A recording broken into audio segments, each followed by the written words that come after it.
राम मंदिरातील दानचोरी विरोधात ठाकरेंच्या पक्षाचं उद्या नागपुरात राम रक्षा आंदोलन। मुख्यमंत्री आणि सरसंघचालकांना ठाकरेंच्या पक्षाकडून निमंत्रण। भाजपला हिंदुत्व शिकवण्याची गरज नाही, बावनकुळेंचा टोला। राम रक्षा करत नाहीये जनाब उद्धव ठाकरेजी, ते पक्ष रक्षा करत आहे। उद्धव ठाकरेंच्या राम रक्षा आंदोलनावर भाजप नेत्या नवनीत राणांची घणाघाती टीका।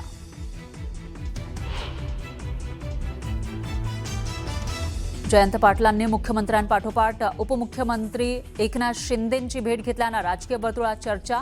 ईश्वरपूरच्या नगराध्यक्षांच्या अपात्रतेसंदर्भात चर्चा केल्याचं जयंत पाटलांचं स्पष्टीकरण।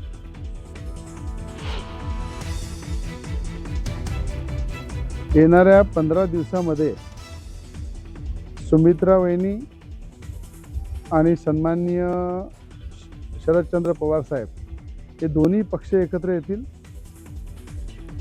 दोन्ही राष्ट्रवादी एकत्र येण्याबाबत रवी राणांचं मोठं भाकीत, तर राणा ज्योतिषी आहेत का, शशिकांत शिंदेंचा पलटवार। 3 इडियट्स मधील रॅन्चो आणि सोनम वांगचुक यांचा काहीही संबंध नाही। सिनेमाच्या वेळी आम्हाला ते माहितीही नव्हते। लंडनमधील एका कार्यक्रमात आमिर खानचं स्पष्टीकरण। राज्य सरकारचा लाडक्या बहिणींना आणखी एक धक्का। लाडक्या बहिणींना मिळणारी मोफत साडी बंद। वस्त्रोद्योग विभागानं काढला शासन निर्णय। नाशिककरांना खड्ड्यात घालणाऱ्या ठेकेदारांना स्टार रेटिंग देण्याचा निर्णय मागे। महापालिकेच्या महासभेत सत्ताधाऱ्यांसह विरोधकांकडून जोरदार विरोध। न्यूज 18 मराठीच्या बातमीना नाशिककरांचे कोट्यावधी रुपये वाचले। राज्यातील IIMA डॉक्टरांचा सोमवारपासून राज्यव्यापी बंद। मारकुट्या रमेश म्हात्रेवर कारवाईची मागणी। आणि हरियाणा जिंद स्टेशनवरून सुटली देशातील पहिली हायड्रोजन ट्रेन। मोदींनी हायड्रोजन ट्रेनला दाखवला हिरवा झेंडा। हायड्रोजन ट्रेनचं तिकीट कमीत कमी 5 रुपये, तर सर्वाधिक तिकीट 25 रुपये।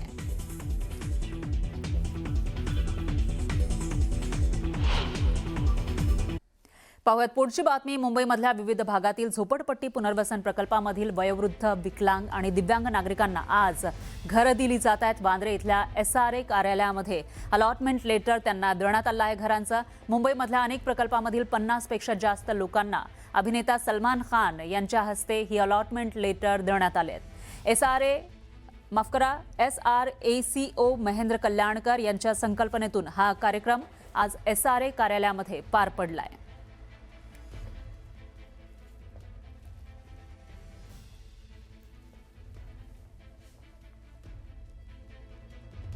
यानंतरची बातमी आहे डोंबिवलीमधली। शास्त्रीनगरमधील डॉक्टर परिचारिका मारहाण प्रकरणी रमेश म्हात्रेनंतर इतर 3 आरोपींना जामीन मंजूर झालेला आहे।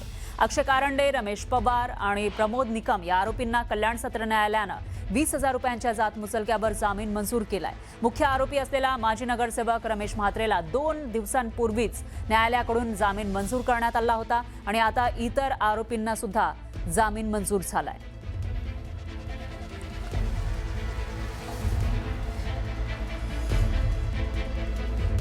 यानंतर एक ब्रेकिंग न्यूज आहे। फिरोज बाबा प्रकरणामध्ये आता सिंधुदुर्गातील राजकारण आणखी तापण्याची शक्यता आहे। सिंधुदुर्गातील फिरोज बाबा प्रकरणामध्ये नवा ट्विस्ट आल्याची माहिती समोर येते। राऊतांशी जोडलेलं हे प्रकरण आहे आणि यामध्ये गिरिजा राऊत यांच्या तक्रारीनंतर आणखी 5 जणांची चौकशी केली जाणार आहे। अघोरी प्रकाराबाबत तक्रार करण्यात आली होती गिरिजा राऊत यांच्याकडून आणि त्यानंतर फिरोज बाबा चौकशीच्या फेऱ्यात आला आहे आणि इतरही काही जणांना आता समजपत्र बजावल्याची माहिती समोर येते पुढील चौकशीसाठी। यामध्ये सिंधुदुर्गातील सावंतवाडीचे ठाकरे सेनेचे रुपेश राऊळ, कोलगावचे अपक्ष जिल्हा परिषद सदस्य मायकल डिसूजा, अमित नाईक, बाळा पेडणेकर, संजय परब या 5 नावांचा समावेश आहे। या सर्वांना चौकशीसाठी हजर राहण्याचे समजपत्र ठाणे पोलिसांनी दिलंय। गिरिजा राऊत यांनी केलेल्या तक्रारीत शारीरिक, मानसिक आणि आर्थिक छळ तसंच अंधश्रद्धेच्या नावाखाली झालेल्या प्रकाराचा उल्लेख आहे। त्या प्रकरणाच्या पुढील तपासासाठी आता या 5 जणांना बोलावण्यात आल्याचं कळतंय। या प्रकरणावरून आधीच शिवसेनेचे जिल्हा प्रमुख सच्चिदानंद उर्फ संजू परब आणि ठाकरे सेनेचे जिल्हा प्रमुख वैभव नाईक यांच्यामध्ये आरोप प्रत्यारोप सुरू आहेत। आता थेट समजपत्र बजावल्यानं या वादाला आणखी नवं वळण मिळण्याची शक्यता आहे।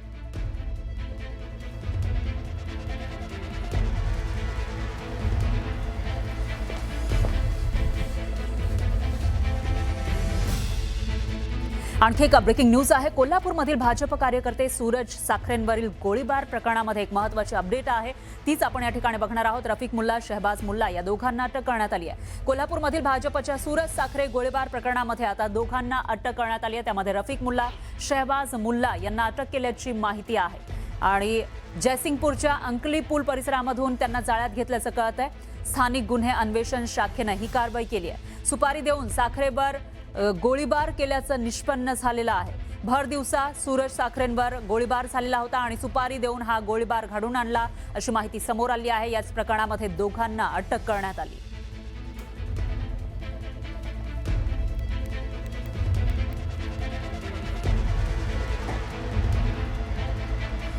आणखी एक मोठी बातमी आहे. नागपूरमधल्या रामरक्षा आंदोलनाविषयीची ही बातमी आहे. नागपुरात उद्या ठाकरेंचं रामरक्षा पठण आंदोलन आहे आणि नागपुरात उद्या हे ठाकरेंचं रामरक्षा पठण आंदोलन केलं जाणार आहे. शिवसेना युबीटी कडून मागील काही दिवसांपासून याची तयारी सुरू आहे. राज्यामध्ये ठिकठिकाणी हे आंदोलन करण्यात आलं. आता नागपूरमध्ये हे आंदोलन होतंय आणि तिथली ही दृश्य आपण बघू शकतोय. रामरक्षा पठण कार्यक्रमाची जोरदार तयारी केली जाते. रामनगरच्या मंदिरात ठाकरे रामरक्षा पठण करणार आहेत. मंदिराबाहेर परिसरामध्ये कार्यकर्त्यांना ते संबोधित करणार आहेत. भाजपकडून सुद्धा लक्ष्मी नरसिंह महायज्ञाची तयारी केली जाते. लक्ष्मी नरसिंह महायज्ञाचं 22 जुलैला आयोजन करण्यात आलंय. एकीकडे 18 तारखेला ठाकरे हे नागपूरमध्ये रामरक्षा आंदोलन करणार आहे, तर दुसरीकडे भाजपनं 22 तारखेच्या महायज्ञाची तयारी सुरू केल्याचं आपल्याला दिसून येते. आणि ज्या पद्धतीनं राम मंदिरामध्ये दान चोरीचं प्रकरण समोर आलेलं होतं, त्यानंतर ठाकरेंनी टीका करायला सुरुवात केली आणि नंतर रामरक्षा आंदोलन पुकारलेलं होतं. आता नागपूरमध्ये ते हे आंदोलन करणार आहेत. उद्या ठाकरे स्वतः नागपूरला जाऊन रामरक्षा पठण आंदोलन करणार आहेत. अयोध्येतील राम मंदिरात झालेल्या चोरी प्रकरणात लोकांमध्ये जनजागृती करण्यासाठी उद्या नागपूरच्या याच रामनगर परिसरातल्या रामनगर राम मंदिरामध्ये उद्धव ठाकरे रामरक्षा पठण करणार आहेत आणि त्या पठणासाठीच्या कार्यक्रमाची तयारी आता अंतिम टप्प्यात आलेली आहे. उद्या साधारणतः 4:30 वाजता उद्धव ठाकरे याच राम मंदिरामध्ये येऊन मंदिराच्या आत रामरक्षा पठण करणार आहेत. त्यानंतर या मंदिरासमोरील रोडवर जे आहे ते कार्यकर्त्यांना संबोधित करणार आहेत. तसं की आपण पाहतोय की आता या सगळ्या चौकाला भगवं करण्याचं काम उभाटाकडून जे आहे ते सुरू झालेलं आहे. या चौकाच्या सर्व बाजूने स्वागताच्या कमानी असतील किंवा भगवे तोरण लावायला सुरुवात झालेली आहे. याच ठिकाणी म्हणजे मंदिराच्या या गेटच्या समोर स्टेज असणार आणि या स्टेजवरून उद्धव ठाकरे अयोध्येतील राम मंदिरावर कार्यकर्त्यांशी संवाद साधणार आहे. याच राम मंदिराच्या बाजूला म्हणजे अगदी कॉमन कंपाऊंड वॉलला मुख्यमंत्री देवेंद्र फडणवीस यांच्या 56व्या वाढदिवसाच्या निमित्तानं 23 तारखेला लक्ष्मी नृसिंह महायज्ञाचं आयोजन जे आहे ते भाजपकडून करण्यात आलेलं आहे. त्यामुळं उद्याच्या या कार्यक्रमामध्ये दोन्ही हिंदुत्ववादी विचारांचे पक्ष आमोरासमोर येईल का अशी स्थिती आहे. मात्र हा कार्यक्रम 23 तारखेला, त्यामुळं अशी स्थिती उद्भवणार नाही. मात्र जे आहेत ते राजकारणातले दोन वेगवेगळे पक्ष राम नावाला घेऊन समोर येतील आणि त्यानंतर उद्धव ठाकरेंच्या सभेनंतर आता भाजपकडून मुख्यमंत्री देवेंद्र फडणवीस यांच्या जन्मदिनाच्या निमित्तानं आयोजित होणारा हा कार्यक्रम कशा पद्धतीनं भव्य असेल याचं नियोजन देखील उद्या उद्धव ठाकरेंच्या सभेनंतर याच ठिकाणी भाजप नेत्यांकडून केलं देखील जाणार आहे. उदय तिमांडे, न्यूज 18 मराठी, नागपूर. चुकीचं आहे. ते लोक आमचा कार्यक्रम पाहून या शहरामध्ये करून राहिले असं आम्हाला सांगताय. आमचा 1-1.5 महिन्यापासून हा कार्यक्रम पूर्ण नियोजित आहे.